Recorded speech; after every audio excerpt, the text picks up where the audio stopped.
মূল সংবিধানে ৮টি তপশিল ছিল, কিন্তু বর্তমানে ১২টি তপশিল রয়েছে। ১২টি তপশিলের বিষয়বস্তু: প্রথম তপশিল ভারতের ভূখণ্ড বর্ণনা করে। দ্বিতীয় তপশিলে রাষ্ট্রপতি, উপরাষ্ট্রপতি, রাজ্যপাল, সুপ্রিম কোর্টের বিচারপতি, হাইকোর্টের বিচারপতি প্রভৃতির বেতন ও ভাত্তা বিষয়ক আলোচনা করে। তৃতীয় তপশিলে বিভিন্ন প্রকার শপথ বাক্য। চতুর্থ তপশিলের প্রতিটি রাজ্য ও কেন্দ্রশাসিত অঞ্চলে আসন বণ্টন। পঞ্চম তপশিলেতে তপশিলভুক্ত অঞ্চলগুলি এই বিশেষ প্রশাসন ব্যবস্থা। ষষ্ঠ তপশিলিতে আসাম, মণিপুর, মিজোরাম প্রভৃতি উপজাতি অধ্যুষিত অঞ্চলের বিশেষ প্রশাসন ব্যবস্থা। সপ্তম তপশিলিতে কেন্দ্র ও রাজ্য সরকারের ক্ষমতা বণ্টন। অষ্টম তপশিলিতে ভাষা। মূল সংবিধানের 14টি ভাষা ছিল, কিন্তু বর্তমানে 22টি আঞ্চলিক ভাষা।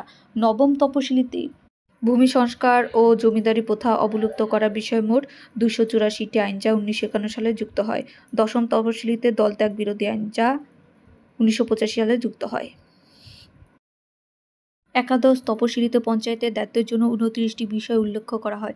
দ্বাদশ তপশিলিতে পৌরসভার দায়িত্বের জন্য 18টি বিষয় উল্লেখ করা হয়েছে। সংবিধানের অধ্যায়: মূল সংবিধানে 22টি অধ্যায় ছিল, কিন্তু বর্তমানে 25টি অধ্যায়। মূল সংবিধানে 22টি অধ্যায়ে ধারা: 1 থেকে 4 নম্বর ধারা ভারতীয় ভূখণ্ড, 5 থেকে 11 নং নাগরিকত্ব, 12 থেকে 35 ধারা মৌলিক অধিকার, 36 থেকে 51 ধারা রাষ্ট্রের নির্দেশনমূলক নীতি, 51 এ ধারা মৌলিক কর্তব্য, 52 থেকে 151 ধারা কেন্দ্রের শাসন ব্যবস্থা সরকার, 152 থেকে 237 ধারা রাজ্যের শাসন ব্যবস্থা সরকার, 238 ধারা সপ্তম সংশোধনী দ্বারা বাতিল করা হয়।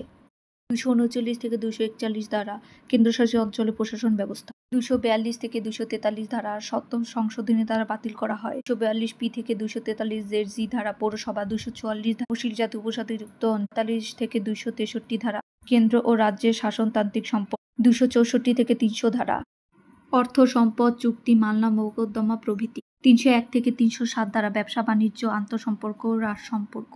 323 ধারা কেন্দ্র ও রাজ্যের সরকারি চাকরি। 323 থেকে এ থেকে 320 বি বিশেষ প্রশাসনিক গঠন। 324 থেকে 339 ধারা নির্বাচন কমিশনার। 330 থেকে 342 ধারা তপশিলি জাতি উপজাতিদের বিশেষ ব্যবস্থা। 343 থেকে 351 সরকারি ভাষা। 352 থেকে 360 ধারা জরুরি অবস্থা। 361 থেকে 367 ফৌজদারি মামলা থেকে রাষ্ট্রপতি, উপরাষ্ট্রপতি নিষ্কৃতি দেবার জন্য বিশেষ ব্যবস্থা। 368 ধারা সংবিধান সংশোধন পদ্ধতি। 369 থেকে 392 ধারা অস্থায়ী বিশেষ ব্যবস্থা গ্রহণ। 393 ধারা সংবিধানের সংক্ষিপ্ত শিরোনাম, সূচনা বাতিল, সংক্ষিপ্ত বিষয়। এই ছিল মূল সংবিধানের 22টি অধ্যায়ের আলোচিত বিষয়বস্তু। ভালো করে দেখে নিবে।